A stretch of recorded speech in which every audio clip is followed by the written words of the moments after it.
अस्सलाम वालेकुम, मैं हूं रेहान तारिक और आप देख रहे हैं दस्तक। 8 रोज के इंतजार के बाद बिलाखिर आज वजीर आजम शहबाज शरीफ की 37 रुकनी काबीना ने हल्फ उठा लिया है।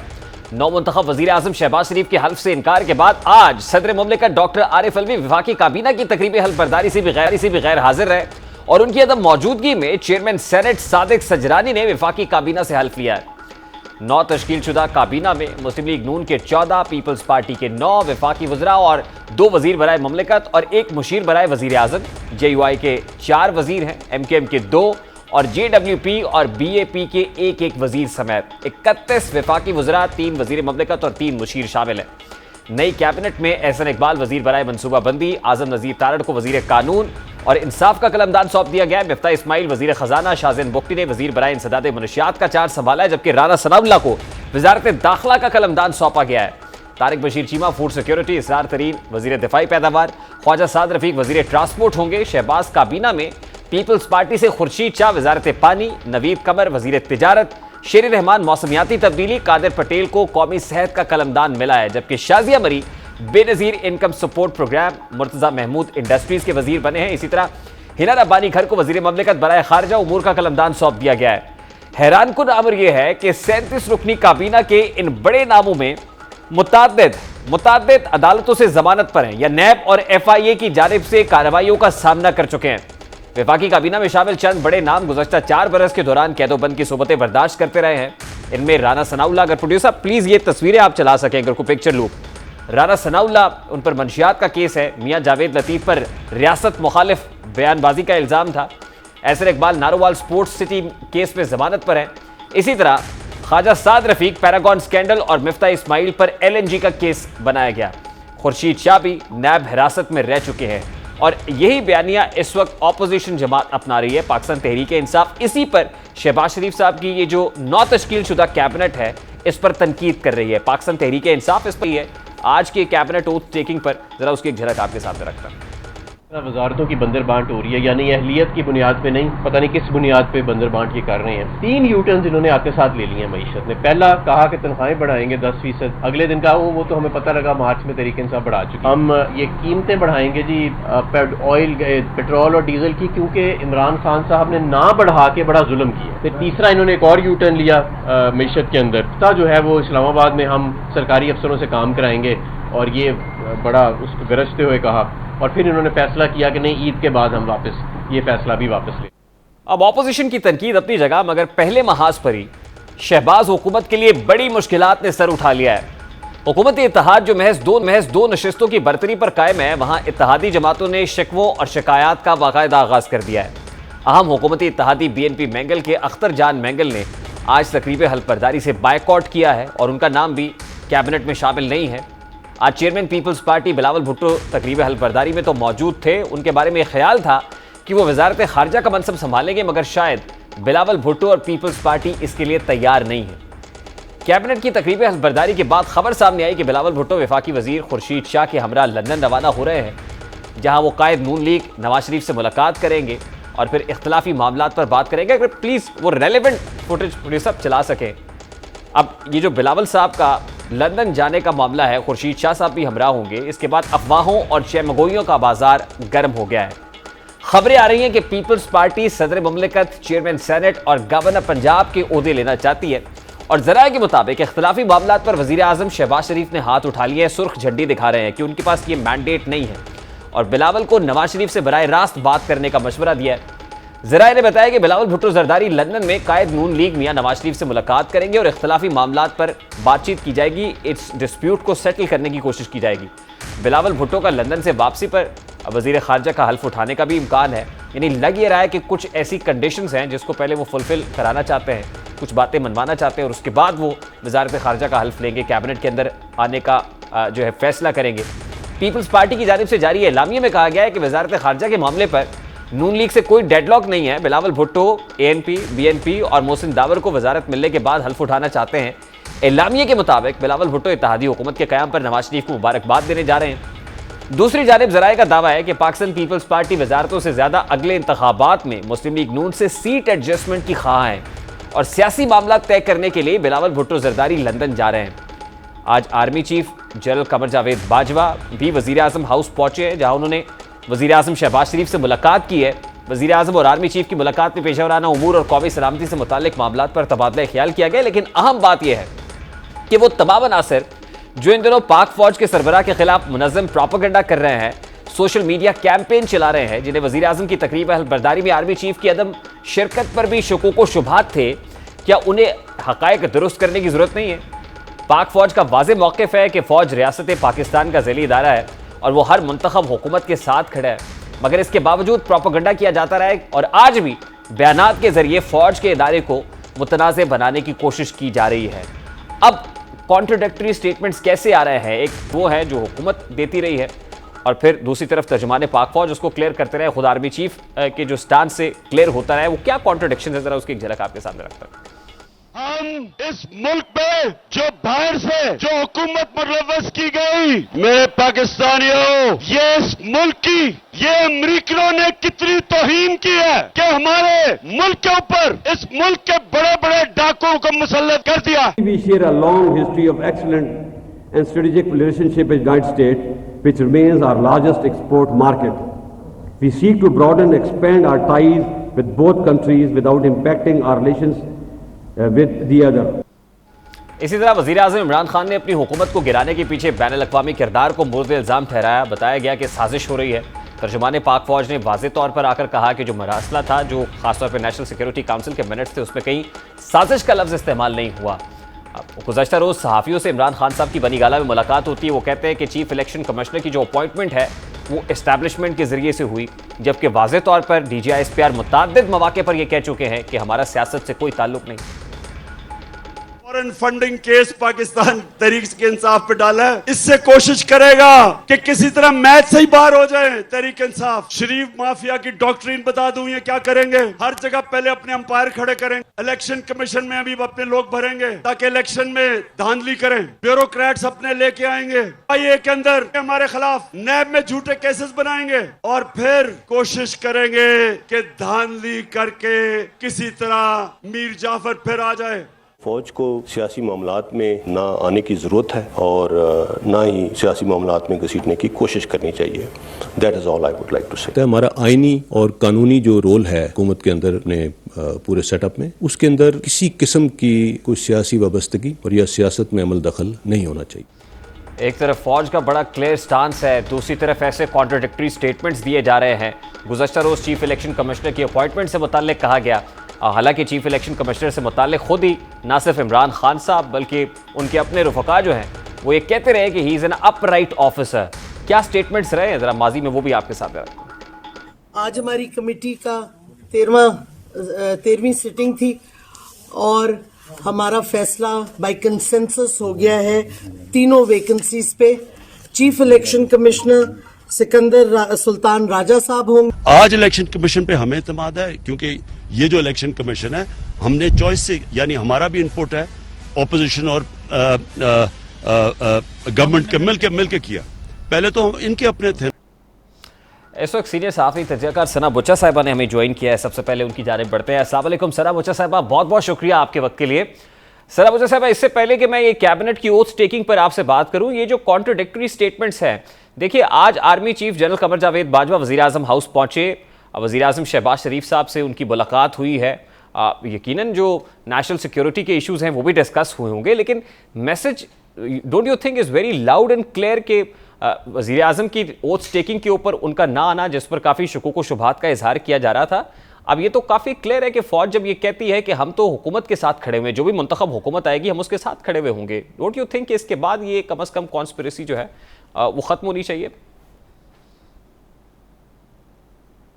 कंस्पिरेसी क्या है रेहान, मतलब कंस्पिरेसी क्या है? ये कि वो एक पेज पर थे पाकिस्तान तहरीक इंसाफ की हुकूमत के साथ, और या ये कि ये शहबाज शरीफ साहब के साथ एक पेज पर है? मतलब मुझे समझ नहीं आ रही कंस्पिरेसी कहाँ है इसमें।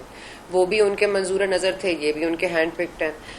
एक आइनी प्रोसेस ज़रूर बीच में है जो कि मायने रखती है और बिल्कुल रखनी भी चाहिए, और उसको अपहोल्ड करने के लिए रात को 12 बजे अदालतें भी लगती हैं। लेकिन ये तो आप नहीं रूल आउट कर सकते कि उनकी मर्जी या उनकी न्यूट्रलिटी के होए बगैर ये सब मुमकिन होता। तो जाहिर है कि आर्मी चीफ का इसमें नॉड तो या अप्रूवल तो इसमें बहरहाल शामिल है। आप समझते हैं कि ऐसा कोई इस वक्त वज़ीर आज़म बन सकता था इस पूरे केओटिक सिनारियो में, या ऐसी कोई गवर्नमेंट इंटरिम सेटअप में आ सकती थी, या ऐसी कोई कैबिनेट ओथ ले सकती थी, या ये तमाम तर चीज़ें कुड गो कम्प्लीटली ऑफ की अगर तो उनकी अप्रूवल या उनकी इसमें एमा ना होती। तो आज वो ये कहते हैं कि हमें सियासत से दूर रखना चाहिए, तो फिर उनको अपनी 74-75 साल हिस्ट्री को भी इरेज कर देना चाहिए, जो हाल ही में हमने देखा किस तरह से इमरान खान साहब हुकूमत में आए, किस तरह से अब वो गए, किस तरह से उनसे दिल भर गया। फिर सरा बुच्चा साहब, इसका मतलब ये है कि माजी में या तो इमरान खान साहब झूठ बोल रहे थे, या इमरान खान साहब ने जो है वो शायद अब सच बोलना शुरू कर दिया है, या आधा सच बोल रहे हैं। क्योंकि जिस वक्त वो ये कहते थे माजी में कि हम सेम पेज हैं, हाइब्रिड रजीम है, हमारे सर पर हाथ है, और फिर वो ये कहते थे कि असल में तो फैसला तो वज़ीर आज़म को करना होता है और मैं खुद मुख्तार वज़ीर आज़म हूँ, कोई इतना एम्पावर्ड वज़ीर आज़म हिस्ट्री में नहीं आया जितना मैं हूँ। आज वो ये कह रहे हैं कि इस्टेब्लिशमेंट की मर्जी से चीफ इलेक्शन कमिश्नर अपॉइंट हुआ, तो फिर सच बात किसको माना जाए? सच उसी को माने जो शेख रशीद आपको बताते रहे हैं, लेकिन क्योंकि पिंडी के स्पोक्स पर्सन तो बेस्ट शेख रशीद अहमद है। मेरा ख्याल है DG ISPR से ज़्यादा अगर उनकी गुफ्तगू कही जाती है, और काफ़ी उनके रोज़मर्रा ही आते हैं स्टेटमेंट्स। DG ISPR तो कभी कभार बोलते हैं, शेख रशीद साहब ने तो रोज़ ही आपको कहा है कि जिसका हाथ सर पर है वो हाथ वो चाहते हैं उनके सर पर आ जाए, लेकिन वो उनकी गर्दन तक पहुँच जाएगा, उनके सर तक नहीं आएगा। शायद ये आखिर वक्त तक इनको ये उम्मीद थी कि वो हाथ जो था वो इनके सर पर रहता, लेकिन ऐसा हो ना सका। और अभी आलम है कि इमरान खान साहब यही कहेंगे जो वो कह रहे हैं, और ये भी सच होगा। लेकिन जाहिर है एक मुंतखब हुकूमत तो अभी तक नहीं आई ना, अभी आपके जनरल इलेक्शंस तो नहीं हुए, इसको अब मुंतखब हुकूमत तो नहीं माना जा सकता। आप ये कह सकते हैं कि आइनी प्रोसेस के जरिए एक वज़ीर आज़म को आपने घर भेज दिया है, ठीक है, वो आइन है, उसमें कानून है, आपने उसको भेज दिया है। अब आप जनरल इलेक्शंस कराएंगे, जब आप नया मैंडेट के साथ एक नई हुकूमत इसमें आएगी, एम्पावर होगी, तो वो होगी अवामी मैंडेट लेकर आने वाली हुकूमत, और वो होगी एक मुंतखब करदा हुकूमत। ये जो है इस वक्त वो जाहिर है कि वो हैंड पिक्ड है। फिर आप देख लीजिए आज काबीना के तमाम मेंबर्स हैंड पिक्ड हैं। मतलब मैं तो आई थिंक आंखें बंद करके भी अगर नाम ले लूँ तो आई थिंक मुझे जिनका पता था जो उनको ओहदे मिलेंगे उनको वही मिले हैं। तो मेरा नहीं ख्याल कि इसमें कोई मतलब कोई बहुत ज़्यादा क्वांटम फिजिक्स है। मतलब मामला तो बहुत सिंपल है, और आई थिंक खान साहब को तकलीफ भी यही है कि जो कभी सर पे उनके हाथ रखते थे आज वो नहीं रखते, और तो दूसरों के सर पर हाथ रखते हैं नहीं रखते, लेकिन उनके आगे हाथ नहीं रख रहे, तो या उनके आगे अपना टांग नहीं अड़ा रहे। इमरान खान साहब बनी गाला में सहाफियों को बुलाकर जो मुलाकात करते हैं और फिर उसके बाद जो रिपोर्टिंग होती है, तो ये पैगामात किसके लिए हैं? क्या समझा जाए, ये अब हुकूमत के लिए हैं, पब्लिक के लिए हैं, या फिर चंद अहम हलकों के लिए हैं जो देने की कोशिश करें? और फिर ये कितने पुरअसर होंगे इस तरह के जो मैसेजेस हैं? देखें, सीनियर सहाफ़ियों से मैं सिर्फ सिंसियरली उनके साथ ताज़ियत कर सकती हूँ, क्योंकि वो आज एक ऐसे बयानिए पर खड़े हैं जिसका ना कुछ पता है कि कहाँ से आ रहा है, ना उसकी कोई तौसीक़ की जा रही है, ना ही उसको कोई आगे ले जाने वाला है। कुछ लोग हैं जो समझते हैं कि वो इमरान खान साहब को फेवर दे सकते हैं, लेकिन देखिए इमरान खान साहब को जैसे भी हटाया गया हो, जो भी तरीक़ाकार रहा हो, उनकी परफॉर्मेंस पे तो कोई दो राय नहीं है। मेरा ख्याल है ये भी उनको सोचना चाहिए कि उनकी परफॉर्मेंस क्या रही है। उनसे एक्चुअली में उनके पास जब तमाम इदारे उनकी एमा पर थे, उनके आगे बैक एंड कॉल पर थे, उनके आगे हर चीज़ हर आसानी थी, कौन सा ऐसा फैसला है जो उनके खिलाफ दिया गया है उनकी तमाम तर सेटअप में, या जो 4 साल पौने 4 साल की हुकूमत में मुझे बता दें कोई एक फैसला जो उनके खिलाफ आया हो, जहाँ से इसे सुप्रीम कोर्ट से ये सादिक और अमीन माने गए, जिस सुप्रीम कोर्ट ने इनके जहांगीर खान तरीन साहब को नाअहल किया लेकिन इनको रखा, जो फॉरेन फंडिंग का केस था वो नहीं चला, मतलब बहुत सारे और केसेस हैं जिसके फैसले नहीं आए। कोई ऐसी चीज़ नहीं हुई जो खान साहब को डिस्टर्ब करती उनके सेटअप में, लेकिन खान साहब नहीं परफॉर्म कर सके, और ये बहरहाल खान साहब का मसला है। और जाहिर है कि अगर एक बंदा नहीं परफॉर्म कर पा रहा है तो उसको तब्दील कर दिया जाए, और तब्दील कर सकते हैं, ऐसे तब्दील कर दिया। देखिए सरा मुझे साहब, इतनी बड़ी तादाद में इत्तेहादी इमरान खान साहब के साथ नहीं थे जितनी बड़ी तादाद में शहबाज शरीफ साहब के साथ हैं। यानी इस वक्त जो कोलिशन गवर्नमेंट है ये बड़ी वीक ग्राउंड्स पर 2 वोटों की मेजॉरिटी पर खड़ी हुई है। क्या शहबाज साहब को ये भी यकीन दहानी कराई गई है कि आपके साथ इत्तेहादी इधर उधर नहीं होंगे? मतलब BNP मेंगल अगर नहीं आती, नाराज़ हो जाती है, बायकॉट करती है, तो आपको घबराना नहीं है? नहीं, मेरा ये ख्याल है कि इस वक्त कॉज बहुत सिमिलर था। कॉज एक था, कॉज एक यही था कि इमरान खान साहब की सिलेक्टेड हुकूमत को किसी ना किसी तरह से हटाना है, क्योंकि आपको पता है चाहे वो चीफ्स को एक्सटेंशन देने वाला मामले का बिल हो जो सेनेट में अप्रूव हो जाता है, फिर पार्लियामेंट में आता है, फिर वहाँ पे भी 2/3 अक्सरियत से मंजूर हो जाता है, फिर इलेक्शन इस्लाहात थी जो कि प्रेसिडेंशियल ऑर्डिनेंस से मंजूर हो जाते हैं, बाकी तमाम तर चीज़ें इनके हाथ से निकलती जा रही थी। तो मेरा ख्याल है कि अपोजिशन वालों के लिए कॉज तो एक था कि वो साथ रहें, और यहाँ तक तो उनका कॉज ये था कि इमरान खान साहब की हुकूमत को घर भेजना है और आईनी तरीके से भेजना है। यहाँ तक तो मामला सबके सिंपल है। आगे जाहिर है कि किसी को सदर बनना है, किसी को काबीना में कोई वजारत चाहिए, किसी को ज्यादा वजारतें चाहिए, किसी को चाहिए ही नहीं, कोई वजीर बनना नहीं चाहता। लेकिन देखिए इस वक्त जो एक इकोनॉमिक मसला इस मुल्क का है उसमें कोई भी अपने हाथ डालने से थोड़ा सा गुरेजा होगा। आपको सब्सिडी मिली, आपको पता था आपको एक समरी भेजी गई ओगरा से, आपको 21.5 रुपए बिजली बढ़ानी थी, आप नहीं बढ़ा रहे, आप पेट्रोल नहीं बढ़ा रहे, आप चीजें नहीं कर रहे, आपका डॉलर फिर ऊपर जा रहा है, आपके हाथ में चीजें नहीं आ रही हैं, काबू नहीं हो रही हैं। तो इसमें जाहिर है कि एवरीबडी हैज गॉट कंसर्न्स कि हम इस काबीना का हिस्सा बने ना बने, आगे क्या होगा। उसके बाद देखिए ना, ये जो बार बार आपको ये स्प्लिंटर ग्रुप भी नजर आ रहा है कि कोई कह रहा है अर्ली इलेक्शंस कॉल करें। देखिए let's not get comfortable with this interim setup. वो मेरा ख्याल है सबका मानना ये है कि ये इंटरिम सेटअप सिर्फ इसलिए है कि आपने इलेक्शन इस्लाहात को रद्द करना है, जो EVMs हैं, जो ओवरसीज पाकिस्तानी के वोट का इंदराज है उसको आपने क्रॉस ओवर करना है, क्रॉस आउट करना है। उसके बाद आपने एक जनरल इलेक्शंस करानी है, जनरल इलेक्शंस करा के आपने एक मैंडेट लेना है। जो भी पार्टी हुकूमत में आएगी, जिसको भी मेजॉरिटी हासिल होगी, वो आगे के फैसले करेगी, और यही एक सही तरीका है।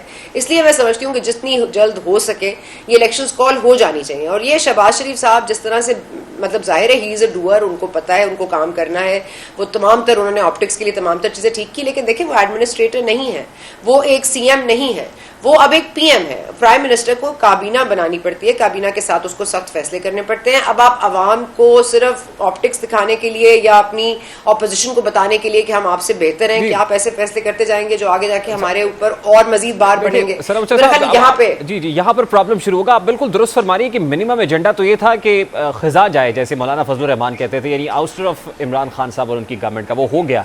लेकिन now is the real challenge.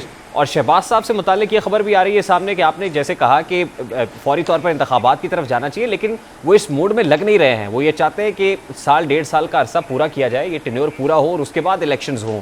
तो आपको लगता है कि यही असल में ये बोन ऑफ कंटेंशन हो सकती है और यही वजह लेकर बिलावल साहब जो है वो लंदन जा रहे हैं नवाज शरीफ साहब से मुलाकात के लिए?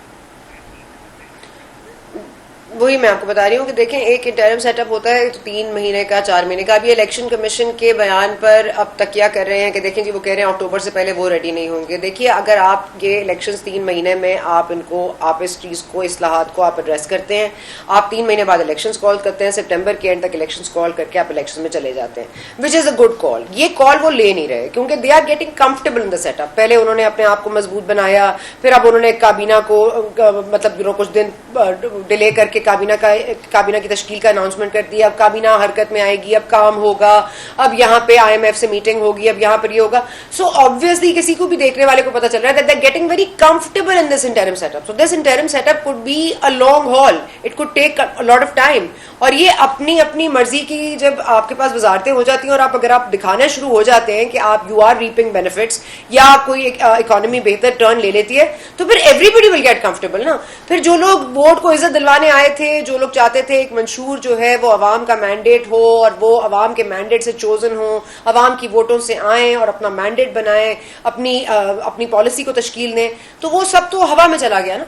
अगर आप शहबाज शरीफ साहब को इतना पावर दे देंगे तो जाहिर है कि दूसरों लोगों को प्रॉब्लम तो होगी, और जाहिर है कि फिर मेजर प्रॉब्लम जो है वो कंसर्न नहीं एड्रेस होगी। बलोचिस्तान के अपने मसाइल हैं, जिंद के अपने मसाइल हैं, ये तमाम तर चीजें अगर on board on paper register भी हो गई हैं तो उनको करने में तो टाइम लगेगा। पहले तो आप इकोनॉमी को एड्रेस करते रहेंगे, पहले तो आप इलेक्शन इस्लाहात में ही लगे रहेंगे, तो इस तरह से 9 आप 10 महीने गुजार देंगे, साल 1.5 खत्म हो जाएगा, फिर आप क्या करेंगे? तो फिर BNP वजारत लेके क्या करेगी? फिर बीएपी वजारत लेके क्या करेगी? इवेंचुअली तो उन्होंने अपने अपनी कॉन्स्टिट्यूंसीज में जाना है ना। यही बात जिसको आप निशाना बनाते थे कि कॉन्स्टिट्यूंसी में कैसे जाएंगे, तो अभी भी अगर ये इंटरिम सेटअप में काबीना के वजीर बन जाते हैं और कुछ परफॉर्मेंस नहीं दे पाते, जो कि पहले भी यही हो रहा था, तो इनका फिर पीटीआई को छोड़ के इनके साथ मिलने का जवाब नहीं पैदा होता। जो वक्त गुजरता जाएगा हुकूमत के लिए मजीद मुश्किलात बढ़ती जाएंगी। सना बुच्चा साहब, बहुत बहुत शुक्रिया आपके वक्त के लिए। एंकर पर्सन तजियाकार सना बुच्चा साहब हमारे साथ मौजूद थे। एक ब्रेक लेंगे, ब्रेक के बाद वापस आएंगे। पाकिस्तान पीपल्स पार्टी इस सारे मामले पर कहां खड़ी है, उनके रिजर्वेशंस क्या है, क्या कंडीशंस टेबल पे रखी जा रही हैं, और पाकिस्तान मुस्लिम लीग नून क्या सोच रही है।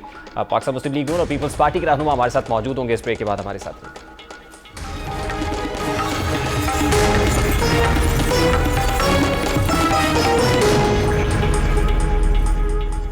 Welcome back. पाकिस्तान पीपल्स पार्टी के चेयरमैन बिलावल भुट्टो जरदारी लंदन रवाना हो रहे हैं। उनके हमरा खुर्शीद शाह भी मौजूद होंगे। मामला इतने सादा नहीं है जितने सादा दिखाई दे रहे हैं। अपेरेंटली दिखाई दे रहा है कि सदर पाकिस्तान का मामला है कि पाकिस्तान पीपल्स पार्टी ये चाहती है कि सदर पाकिस्तान पाकिस्तान पीपल्स पार्टी से हो। अब फिर वो ये चाहते हैं कि गवर्नर पंजाब पाकिस्तान पीपल्स पार्टी का होना चाहिए। वो ये चाहते हैं कि चेयरमैन सेनेट पीपल्स पार्टी का होना चाहिए। लेकिन शायद पीपल्स पार्टी को इससे ज्यादा दिलचस्पी नेक्स्ट इलेक्शंस के अंदर मामलात से है कि सबसे पहले उसको सेटल किया जाए। अगले इंतखाब में किसका कितना शेयर होना चाहिए, क्या सीट एडजस्टमेंट की तरफ जाना चाहिए, क्या इंतखाबी अलायंस में तब्दील होना चाहिए, ये पाकिस्तान पीपल्स पार्टी का इस वक्त फोकस दिखा। इसको लेकर बिलावल भुट्टो साहब ने शहबाज शरीफ साहब से बात की है और शहबाज शरीफ साहब ये कहते हैं कि मेरा मैंडेट अभी तक तो कैबिनेट का है, कैबिनेट में आपको जो कुछ चाहिए आप आइए हल्फ ले लें, उसके बाद इन मामलात को आप नवाज शरीफ साहब से जो पार्टी कायद हैं उनका मैंडेट है, ये फैसले वो करेंगे। तो क्योंकि फैसले का इख्तियार नवाज शरीफ साहब के पास है, तो इन मामलात को सेटल करने के लिए, इन डिस्प्यूट्स पर बात करने के लिए बिलावल साहब लंदन चले गए हैं। अब पीपल्स पार्टी और नून लीग के माबैन ये खलीज आने वाले दिनों में बढ़ेगी या कम होगी, बात करेंगे। सबसे पहले मुस्लिम लीग नून के रहनुमा सेनेटर अफनानुल्लाह साहब हमारे साथ मौजूद हैं। अस्सलाम वालेकुम अफनान साहब, बहुत बहुत शुक्रिया आपके वक्त के लिए। अफनान साहब, आज 37 रुकनी काबीना ने हल्फ उठा लिया है, लेकिन अख्तर जान मैंगल बीएनपी मैंगल के आज वो नहीं थे, उन्होंने बायकॉट किया है। बिलावल साहब के बारे में था कि वो वजारत खारजा का हल्फ उठाएंगे, उनको ये कलमदान सौंपा जाएगा, लेकिन वो भी तकरीब में तो मौजूद थे लेकिन हल्फ नहीं लिया है। क्या मामला है? जी बिस्मिल्लाहिर्रहमानिर्रहीम। देखें, जो बीएनपी मैंगल है वो तो जो चागी में एक अनफॉर्चुनेट वाक़या हुआ है उसकी वजह से जो है उन्होंने जो है वो उसको बायकॉट किया है। तो वो उनको हम अभी कन्विंस कर रहे हैं और उस मामले की तहकीकात भी करा रहे हैं जो चागी में हुआ है, ताकि इस मामले को सेटल किया जा सके। और इस बात की जो है वो उम्मीद रखनी चाहिए कि बीएनपी मैंगल जो है वो इंशाल्लाह बहुत जल्द जो है वो वफाकी काबीना का हिस्सा होगी। और इसी तरह जो है वो जो बिलावल भुट्टो साहब हैं वो अभी लंदन जा रहे हैं मियां मोहम्मद नवाज साहब से मिलने के लिए। कुछ अहम उमूर के ऊपर उनकी बातचीत होगी और उसके बाद उम्मीद है कि जब वो इंशाल्लाह वापस आएंगे तो वो भी अपना जो है वो ओथ ले लेंगे मिनिस्टर का, फेडरल मिनिस्टर का। और अफरान साहब, ये लंदन की परवाज बड़ी इंपॉर्टेंट है, इस पे बिलावल साहब भी हैं, खुर्शीद शाह साहब भी गए हैं। कहीं कोई डेडलॉक पैदा हो गया है पाकिस्तान मुस्लिम लीग नून की मकामी क़यादत और पीपल्स पार्टी के माबैन? देखें, जो कोएलिशन गवर्नमेंट होती हैं उसके अंदर डेडलॉक्स भी हो जाते हैं, उसके अंदर डिफरेंसेस भी हो जाते हैं, क्योंकि ज़ाहिर है देखें मुख्तलिफ पार्टियाँ हैं, मुख्तलिफ मंशूर हैं, मुख्तलिफ इंटरेस्ट हैं। ज़ाहिर है उनको चलाना जो है वो एक पार्टी को चलाना आसान होता है, 8-9 पार्टियों को चलाना बहुत मुश्किल होता है। तो ज़ाहिर है उसके हिसाब से जो है वो मामला जो है वो उसको देखना पड़ता है। तो certainly an uphill task for you, ये कोई बहुत आसान नहीं है, ये कोई फूलों की गुजरगाह नहीं होगी, कांटों भरी सेज है, very challenging for you. Cabinet तो आ गई सामने, लेकिन at this point in time Peoples Party क्या डिमांड कर रही है नून लीग से? देखिए, जो नेगोशिएशंस के अंदर मामला चल रहे हैं वो तो ज़ाहिर है मैं टीवी के ऊपर आपको नहीं बताऊंगा क्या कहते हैं वो जो है वो इंशाल्लाह। लेकिन हम ये समझते हैं कि जो है वो जो भी मामलात हैं उनको अफ़ाम व तफ़हीम के साथ मिल बैठ के और जो है वो भाईचारे से जो है वो मामले को हल कर लिया जाएगा। और मुझे यकीन है कि जब बिलावल साहब वापस आएंगे तो इंशाल्लाह जो आउटस्टैंडिंग इश्यूज़ हैं वो सेटल हो चुके हैं। तो अफनान साहब, वो क्या मैंडेट है जो इस वक्त वज़ीर आज़म पाकिस्तान शहबाज शरीफ साहब के पास है, और फिर यकीनन अगर वो नवाज शरीफ साहब के पास गए हैं कुछ मामलात लेके, तो इसका मतलब ये है कि कुछ बातों का जो मैंडेट है वो नवाज शरीफ साहब ने शहबाज शरीफ साहब को नहीं दिया हुआ है। तो मैंडेट उनके पास है क्या? देखिए, शहबाज शरीफ साहब जो है वो वज़ीर आज़म पाकिस्तान हैं और PMLN के सदर भी हैं, लेकिन हमारे कायद मियां मोहम्मद नवाज शरीफ साहब हैं और हर मामले के ऊपर पार्टी के या इवन गवर्नमेंट के उसके ऊपर फाइनल से जो है वो मियां मोहम्मद नवाज शरीफ साहब के पास ही है। तो वैसे जो है वो डे टू डे अफेयर जो है वो शहबाज साहब ही चलाते हैं और गवर्नमेंट भी वही चलाएंगे, लेकिन कोई अगर ऐसे जैसे आउटस्टैंडिंग इशूज हो जाए या जो प्रॉब्लम रिजॉल्व ना हो रही हो, उनके अंदर फिर फाइनल से जो है वो मियां मोहम्मद नवाज शरीफ साहब के पास ही तो है। अफनान साहब, what is that outstanding issue at this point in time? देखिए आपस में कोalition के अंदर जो है वो ज़ाहिर है जो जो जो जो जो मामलात हैं कि जो कि उस मामलात को कैसे आगे लेके चलना चाहिए, कौन कौन से जो ओहदे हैं उन पे कौन होगा, और इस तरह के जो मामलात हैं कुछ जो है वो आगे मुस्तकबिल से रिलेटेड, उनको जो है वो सेटल करने के लिए जो है वो बातचीत हो रही है। अच्छा, और पीपल्स पार्टी उस पे हमारी कुछ मेजर सीट एडजस्टमेंट जो के है मामलात भी हैं। पीपल्स पार्टी पंजाब से कुछ नशिस्तें भी मांग रही हैं नेक्स्ट इलेक्शंस की, जहां तक बात है। देखिए मैं जो है वो मैंने पहले आपको बताया, मैं स्पेसिफिक पे नहीं जाऊंगा, लेकिन जो है वो PMLN जो है वो अपनी जो भी हमारी जो पॉलिटिकल मामलात होंगे वो उसमें हम इंडिपेंडेंटली इलेक्शन लड़ेंगे, हम कोई भी किसी के साथ इल्हाक नहीं करेंगे। मैं वाज़ेह तौर पे आपको बता रहा हूँ, सीट एडजस्टमेंट अगर कहीं पे कोई पे हुई तो होगी, लेकिन वो भी बहुत ही मेरा ख्याल है कोई रेयर चांस होगी। देखिए अफनान साहब, ये 3 नशिस्तों पर 174 वोटों के साथ आपकी हुकूमत है, नौमुंतखब जो कोलिशन गवर्नमेंट है। इमरान खान साहब के पास तो इत्तेहादी उतने नहीं थे जितने आपकी हुकूमत के साथ इस वक्त इत्तेहादी हैं, तो कितना मुश्किल हो जाएगा इसको इस तरह से कैरी फॉरवर्ड करना? देखिए इत्तेहादी इमरान खान साहब के पास भी बहुत सारे थे, हमारे पास उनसे ज़्यादा हैं, लेकिन हमारे पास तजुर्बा भी इमरान खान साहब से बहुत ज़्यादा है। इमरान खान साहब जो है उन्होंने अपने इत्तेहादियों को जो है उनकी ना कोई मीटिंग करी, ना उनकी कोई डिमांड्स पूरी करी, ना डिसीजन मेकिंग प्रोसेस के अंदर उनको साथ लेके चलते थे, इसलिए जो है वो उनकी हुकूमत भी धड़म करके आपके सामने ये गिर गई है। तो हम लोग जो है वो पहले भी हमने कोalition गवर्नमेंट चलाई है, आपको याद होगा 2013 में भी हमारे कोalition पार्टनर्स थे। पीपल पार्टी जो है वो 2008 में उनकी कोalition में काफ़ी सारी पार्टीज रही हैं। तो ये जो है हमें कोalition गवर्नमेंट चलाना नहीं, लेकिन अफनान साहब, जो मामलात इस बार हैं ये कुछ ज्यादा देर तक चलता हुआ दिखाई नहीं दे रहा है। आपकी क्या एस्टिमेशन है, कब तक इस इत्तेहाद को लेकर चल सकते हैं और हुकूमत की मुद्दत मियाद क्या होगी? देखें जो इसके ऊपर पार्टी के अंदर दो राय पाई जाती हैं। कुछ लोग ये समझते हैं कि जल्दी इलेक्शन होने चाहिए और कुछ लोग ये समझते हैं कि टेन्योर पूरा होना चाहिए। जो लोग ये समझते हैं कि जल्दी इलेक्शन होने चाहिए, अगर जल्द से जल्द भी इलेक्शन कराएंगे तो जो हमें इकोनॉमिक स्टेबिलिटी लेके आनी है, बजट देना है, फॉरेन रिलेशंस को रीस्टोर करना है, ख़ास तौर से जो करीबी दोस्त हैं पाकिस्तान के उनको, और इलेक्शन रिफॉर्म्स करने हैं, तो इनको करते करते कम से कम 4-5 महीने मेरा ख्याल है मिनिमम भी लगेंगे।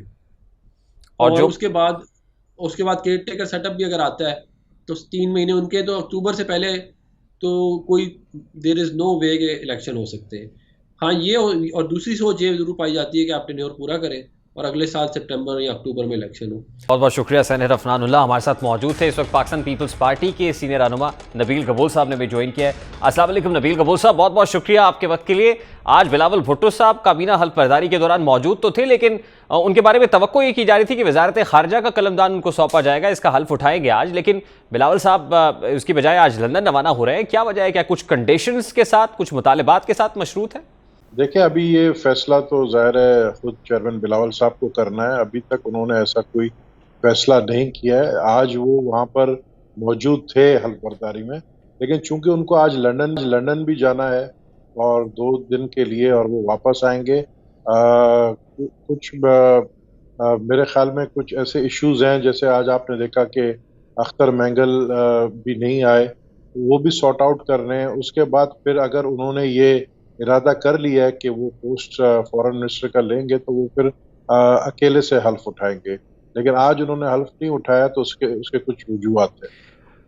तो वो वजूहात क्या हैं? क्योंकि देखिए इस वक्त नबील कबूल साहब, अख्तर मैंगल साहब की भी आपने बात की है, टेक ऑफ करने से पहले ही लग रहा है कि लैंडिंग गियर में मसले आ गए हैं, प्रॉब्लम्स आ रहे हैं, तो उससे पहले सॉर्ट आउट कर रहे हैं इन तमाम तर चीज़ों को। ये क्या इश्यूज है, क्या प्रॉब्लम्स है? अगर eight this point in time इतने प्रॉब्लम्स आ जाएंगे तो फिर फ्यूचर में ये इत्तेहाद कैसे चलेगा? देखिए ये इतनी बड़ी कोलिशन है, आपको पता है कितनी जमातें ऑपोजिशन की एक साथ हैं, इस तरह के प्रॉब्लम्स होते रहते हैं, इस तरह के प्रॉब्लम्स आएंगे भी आगे जाकर। लेकिन जो हमारा मेन फोकस है आने वाला इलेक्शन। आने वाले इलेक्शन तक हमें इस पार्लियामेंट के जरिए जो इमरान खान ने और जो पीटीआई ने कुछ गलत फैसले करके बिल्स अमेंडमेंट करवा दिए, कॉन्स्टिट्यूशन में अमेंडमेंट करवा दिए, इलेक्शन बिल के हवाले से और भी काफ़ी चीज़ें, उनको दुरुस्त करना है।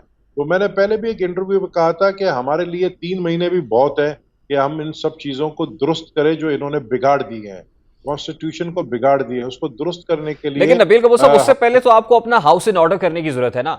इस वक्त पीपल्स पार्टी के रिजर्वेशंस क्या है? जाहिर है कोई ना कोई प्रॉब्लम्स हैं जिनका हल जो है वो तलाश करने के लिए बिलावल साहब लंदन जा रहे हैं और मियां नवाज शरीफ साहब से मुलाकात करेंगे। नहीं, कोई रिजर्वेशन नहीं है। बिलावल साहब अगर जा रहे हैं तो नवाज शरीफ साहब से मुलाकात करेंगे आने वाले इलेक्शंस के हवाले से। और हम जो है आने वाले इलेक्शन में हो सकता है कि एज मतलब अलायंस के तौर पर इलेक्शन लड़े। कुछ ऐसे इलाके हैं जहां पर नून के वोट बैंक है, पीपल्स पार्टी के ज्यादा है, वहां पे पीपल्स पार्टी खड़ी होगी। कुछ ऐसे इलाके जहां नून के वोट ज्यादा है, पीपल्स पार्टी कम है, तो वहां पे नून खड़ी होगी और पीपल्स पार्टी सपोर्ट होगी। इसी तरीके से JUI और दूसरी पार्टी है। उस अलायंस के बारे में और इलेक्शन के बारे में जैसे मैं बार बार कह चुका हूं, जो मुझे नजर आ रहा है इलेक्शन 2022 में ही होगा। नबील कपूर साहब, Peoples Party apparently is focusing more on next elections. आप अलायंस की बात कर रहे हैं, ये पीपल्स पार्टी की ख्वाहिश तो है, लेकिन नून लीग ये कहती है हम किसी अलायंस में नहीं जाएंगे, कोई इंतखाबी इत्तेहाद नहीं बनाएंगे नेक्स्ट इलेक्शंस के अंदर। देखिए, अभी तक कोई फाइनल फैसला नहीं हुआ है, ना पीपल्स पार्टी ने कोई ऐसी फाइनल फैसला किया है कि हम अलायंस चाह रहे हैं नहीं चाह रहे हैं। लेकिन ये कि ये ऑन द कार्ड है, ये एजेंडा में है कि इस पर भी बातचीत हो सकती है। तो इसी मामले पर ही डेडलॉक है नबील कपूर साहब, यानी यहां पर ही कोई आपको सुर्ख झंडी दिखाई है शहबाज शरीफ साहब ने?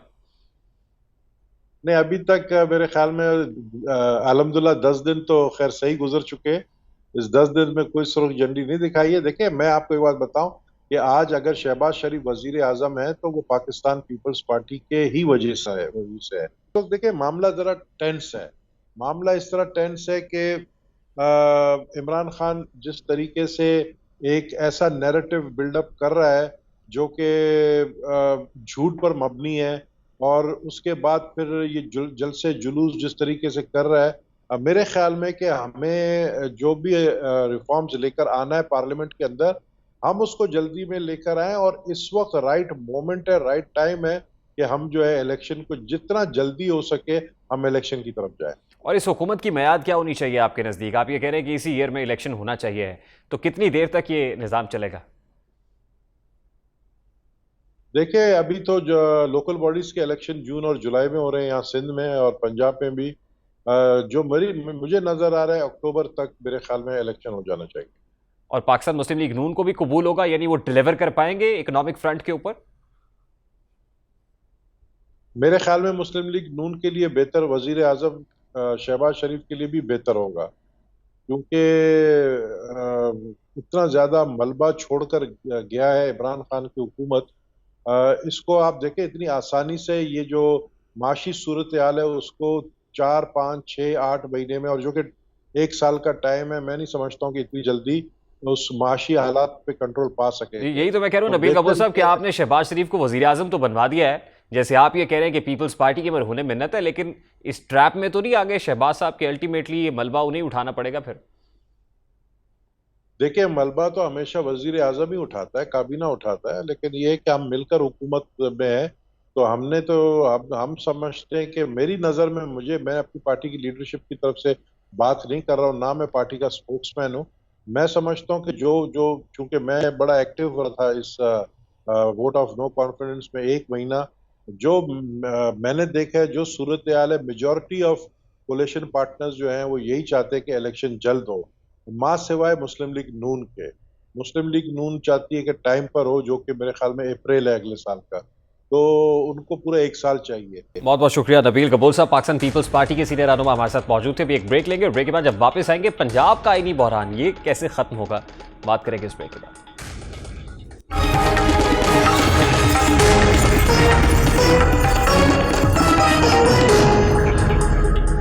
Welcome back. आज 19 रोज गुजर चुके हैं। पाकिस्तान के सबसे बड़े सूबे पंजाब का कोई वाली है ना वारिस।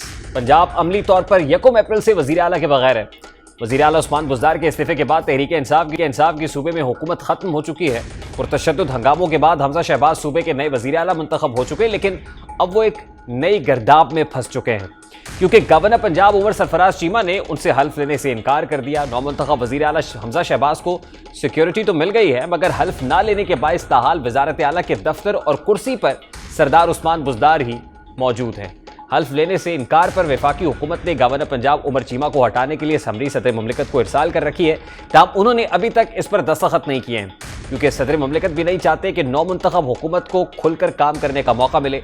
इसी तरह ताहाल ये भी वाज़ेह नहीं है कि सूबा चला कौन रहा है, उस्मान बुज़दार वाली हैं सूबे के या फिर पंजाब के वारिस हमजा शहबाज हैं। इन्हीं सवालात का जवाब जानने के लिए लाहौर हाई कोर्ट से रुजू किया गया, ताहम रजिस्ट्रार ऑफिस ने दरखास्त एतराज़ लगाकर वापस कर दी। गवर्नर पंजाब की जानिब से कानूनी मशवरा तलब करने पर एडवोकेट जनरल पंजाब अहमद अवैस ने अपनी कानूनी राय भिजवा दी है, जिसके मुताबिक उस्मान बुज़दार का वज़ीर आज़म के नाम इस्तीफ़ा आइन के आर्टिकल 130 उसकी सब सेक्शन 8 की खिलाफ वर्जी है। खत के मतन में कहा गया है कि उस्मान बुज़दार के इस्तीफे से आर्टिकल 130 के सब सेक्शन 8 के आईनी तकाजे पूरे नहीं हुए। इस खत में तहरीर है कि वज़ीर आला पंजाब उस्मान बुज़दार ने इस्तीफा गवर्नर की बजाय वज़ीर आज़म के नाम लिखा, जबकि उन्हें यह इस्तीफा तहरीरी तौर पर गवर्नर के नाम लिखना था। खत के मतन के मुताबिक उस्मान बुज़दार ने टाइप शुदा इस्तीफे में वज़ीर आज़म को मुखातिब करके दस्तखत किए, जबकि वज़ीर आज़म इसको मंजूर करने के मजाज नहीं थे। इसमें कहा गया कि ये तमाम इख्तियारात आईनी तौर पर गवर्नर पंजाब के पास हैं। अब इसी आईनी बहरान पर बात माहिर कानून एडवोकेट शब्बीर शाह साहब ने हमें ज्वाइन किया है। अस्सलाम वालेकुम शब्बीर शाह साहब, बहुत बहुत शुक्रिया आपके वक्त के लिए। सबसे पहले तो फरमाइएगा कि इस वक्त कॉन्स्टिट्यूशनल क्राइसिस दिखाई दे रहा है पंजाब के अंदर, जो पाकिस्तान का सबसे बड़ा सूबा है। देखिए यहाँ पर इस वक्त जो प्ली ले रही है हुकूमत, वो ये ले रही है कि उस्मान बुज़दार साहब ने जो इस्तीफा दिया था वो कॉन्स्टिट्यूशन नहीं था, वो आइन के तकाजे पूरे नहीं करता, वो वज़ीर आज़म को लिखा गया, प्रिंसिपली उसको गवर्नर को लिखना चाहिए था। तो क्या ये जवाब दुरुस्त माना जाएगा पाकिस्तान तहरीक इंसाफ का? अगर ये दुरुस्त होता है तो फिर प्रोसेस क्यों शुरू हुआ नए वज़ीर आला के इंतखाब का? देखिए, this is nothing short of a joke. ये तो एक इट अपीयर्स के PTI is on a journey, has embarked upon a journey to make a mockery of the Constitution. ये पहला एग्जाम्पल नहीं है, कॉन्स्टिट्यूशन की ब्लेटेंट एंड फ्लेग्रेंट वायलेशन हो रही है। और वो आप देखेंगे, ये तो किसी मजाक से कम नहीं है कि एक चीफ मिनिस्टर एक इस्तीफा देता है, प्रोसेस शुरू होता है और इस वक्त उनको कोई आईनी या कानूनी जवाज नहीं मिलता। This is simply childish on their part. और शब्बीर शाह साहब, ये जो गवर्नर के मामले पर वफाकी हुकूमत ने समरी तो भेजी, लेकिन सदर मुमलिकत उस पर दस्तखत नहीं कर रहे, और गवर्नर पंजाब भी अपनी नशस्त पर बराजमान है कि जब तक सदर पाकिस्तान कोई नोटिफिकेशन नहीं करते हैं उनके प्लेजर के ऊपर वो है, उन्होंने अपने डिसप्लेजर का इजहार तो नहीं किया अभी। देखिए, इसमें कानूनी पॉइंट एक है, प्रेसिडेंट के और गवर्नर के अख्तियारात आइन में ऑलमोस्ट सिमिलर हैं। कुछ कंडीशंस हैं जिसमें दोनों के थोड़े से अख्तियारात मुख्तलिफ हैं। तो अगर प्रेसिडेंट के आपके पहले क्वेश्चन पे आ जाते हैं, प्रेसिडेंट को गवर्नर अपॉइंट करना है on the advice of the prime minister. ये आर्टिकल 101 में बहुत वाज़े तौर पे लिखा हुआ है, और आर्टिकल 48 में लिखा हुआ है कि president shell act on the advice of the cabinet and और द प्राइम मिनिस्टर, जहां प्राइम मिनिस्टर रेलेवेंट होगा। गवर्नर की अपॉइंटमेंट के लिए प्राइम मिनिस्टर रेलेवेंट है, क्योंकि 101 में क्लियरली और कैटेगोरिकली लिखा हुआ है। जहां प्रेसिडेंट को कोई एतराज है तो कॉन्स्टिट्यूशन कैटेगोरिकली बता देता है कि कोई रिजर्वेशन है तो आप वापस लिख सकते हैं कैबिनेट को या प्राइम मिनिस्टर को कि आप अपनी एडवाइस रिकंसिडर करें। मैक्सिमम 25 दिन डिले हो सकता है। Otherwise the constitution provides even the president not assented, automatically by law वो समझा जाएगा it will be a deemed assent. So maximum delaying powers 25 दिन के हैं। ठीक है, डिले तो इसका मतलब है कि तहरीक इंसाफ कर सकते हैं। Sir quickly your quick note on this, कि इसका मतलब ये है कि ये डिलेइंग टैक्टिक्स ही हैं, महज इसके अलावा कुछ नहीं, और कोर्ट से अल्टीमेटली रिलीफ मिल जाएगा। देखें, इस वक्त कोर्ट से on my legal opinion they have no case, because constitution और लॉ बिल्कुल क्लियर है, बिल्कुल वाज़ेह है। गवर्नर के पास कोई अख्तियार नहीं है कि वो ओथ रिफ्यूज कर सके, जहां पे ओथ। बिल्कुल, I am sorry, I have to cut you Shabbir Shah. के प्रोग्राम का वक्त अपने इख्तिताम को पहुंचा है, मुझे क्विकली इसको वाइंड अप करना है। पंजाब पाकिस्तान का सबसे बड़ा सूबा कॉन्स्टिट्यूशनल क्राइसिस का शिकार है। ऑब्वियसली जितनी जल्दी हो सके इसको डिफ्यूज होना चाहिए। प्रोग्राम का वक्त अपने इख्तिताम को पहुंचा, आपसे मुलाकात होगी इंशाल्लाह कल। अपना रखिए ख्याल, अल्लाह हाफिज।